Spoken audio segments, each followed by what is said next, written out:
സതീഷ, നിങ്ങളുടെ body language വളരെ പോസിറ്റീവാണ്. നിങ്ങൾ വളരെ പ്ലീസിങ് ആയാണ് ഈ നാട്ടിലെ ജനങ്ങളെ മാധ്യമങ്ങളെ അഭിമുഖീകരിക്കുന്നത്. പക്ഷേ നിങ്ങൾ എടുക്കുന്ന നിലപാടുകളെ കണ്ണടച്ച് വിശ്വസിക്കുന്ന പൊട്ടന്മാരാണ് നിങ്ങൾക്ക് മുമ്പിൽ ഇരിക്കുന്നതെന്ന് നിങ്ങൾ ചിന്തിച്ചു തുടങ്ങല്ലേ.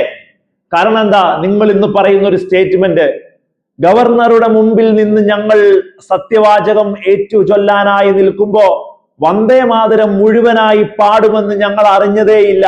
അത് പാടുമ്പോഴാണ് ഞങ്ങൾ അറിഞ്ഞതെന്ന് നിങ്ങൾ സാധാരണ ജനങ്ങളെ പൊട്ടന്മാരാക്കുന്നു എന്നുള്ളതാണ്. കഴിഞ്ഞ ഫെബ്രുവരിയിൽ വിജ്ഞാപനം ഇറക്കിയതാണ് കേന്ദ്ര ഗവൺമെന്റ്. ഇനി മുതൽ വന്ദേ മാതരം മുഴുവൻ പാടുക തന്നെ ചെയ്യുമെന്ന്. മുഴുവൻ സംസ്ഥാനങ്ങളിലും ഇത് തന്നെയാണ് മുന്നോട്ട് പോകുന്നതെന്നും നിങ്ങൾ കണ്ടതാണ്. VIP-കളെ സ്റ്റേജിലേക്ക് കയറ്റണം, പുറത്തെ ആൾക്കൂട്ട ബഹളം കൂടുന്നു എന്ന് പറഞ്ഞ അവസാന മിനിറ്റിൽ സത്യപ്രതിജ്ഞാ സദസ്സിലേക്ക് ആളെ കൂട്ടാൻ സതീശന് കഴിഞ്ഞു. അവിടുത്തെ കാര്യങ്ങളുടെ പ്രശ്നങ്ങൾ മുന്നോട്ട് പോകുന്നത് കണ്ടിട്ട് അന്ന് അവിടെ വന്ദേ മാതരം മുഴുവനായി പാടുമെന്നും അവിടെ നടക്കാൻ പോകുന്നത് എന്തെന്നും അർലേക്കർ കൊടികുത്തിയ സംഖ്യയായി നമ്മുടെ മുമ്പിൽ നിൽക്കുമ്പോൾ അത് തന്നെ അവിടെ സംഭവിക്കുമെന്നും സാക്ഷാൽ സതീശനും ലീഗും അറിഞ്ഞില്ല എന്ന് പറയുന്നിടത്തെ ഏറ്റവും വലിയ അസംബന്ധമാണ് ഇന്ന് ഈ നാട് ചർച്ച ചെയ്യുന്നത് എന്നുള്ളതാണ്. വന്ദേ മാതരം മുഴുവനായി പാടുമെന്ന് 100% അറിഞ്ഞിട്ടാണ് സതീശൻ ആ സ്റ്റേജിൽ നിന്നതും അത് മുഴുവൻ കേട്ടതും. ശരി, ഇനി അതെല്ലാം പോട്ടെ, ഇത്ര ദിവസമായില്ലേ, എന്തുകൊണ്ടാണ് നിങ്ങളൊരു സ്റ്റേറ്റ്മെന്റ് ഇറക്കാത്തത്?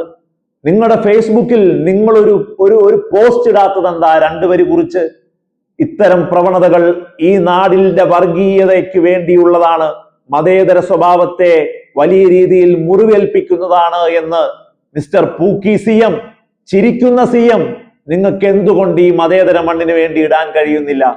അപ്പോ നിലപാടെടുക്കേണ്ടടുത്ത് മുഴുവൻ നിലപാടെടുക്കുമെന്ന് അഭിനയിച്ച് നിലപാടില്ലായ്മയുടെ രാഷ്ട്രീയം പറയുന്ന സതീശൻ മുന്നോട്ട് പോകുന്നത് ഇങ്ങനെയാണെങ്കിൽ 100 ദിവസത്തെ കർമ്മ പദ്ധതി പ്രഖ്യാപിക്കും മുമ്പ് മുഖ്യമന്ത്രി കസേരയിൽ ഇരിക്കുന്നത് എങ്ങനെയാ? 12 സീറ്റാണ്, 12 മന്ത്രിമാരാണ് കോൺഗ്രസിനുള്ളത്. അതിൽ 6 KCയുടെ, 4 രമേശ് ചെന്നിത്തലയുടെ, 2 സ്വാഭാവികമായ എൻട്രി. ഇപ്പോഴും ക്യാബിനറ്റിൽ നിന്ന് എന്നെ അനുകൂലിക്കുന്നവരൊന്ന് കൈവക്കാൻ പറഞ്ഞാൽ സതീശൻ അറിയാം, സതീശനല്ലാതെ ഒരൊറ്റ കുട്ടി സതീശനെ അനുകൂലിച്ച് കൈവക്കില്ലെന്ന്. അത്രമേൽ ഹോട്ട് സീറ്റിലിരിക്കുന്ന സതീശൻ ഇത്തരം നിലപാടില്ലായ്മ കൂടി എടുത്താണ് മുന്നോട്ട് പോകുന്നതെങ്കിൽ 100% ഉറപ്പിച്ചു പറയാൻ സാക്ഷാൽ സതീശൻ പരാജയപ്പെടുന്ന ഒരു മിനിസ്റ്ററാണെന്ന് ഈ നാട് വിലയിരുത്താൻ ഇനി അധികം ദിവസം വേണ്ട.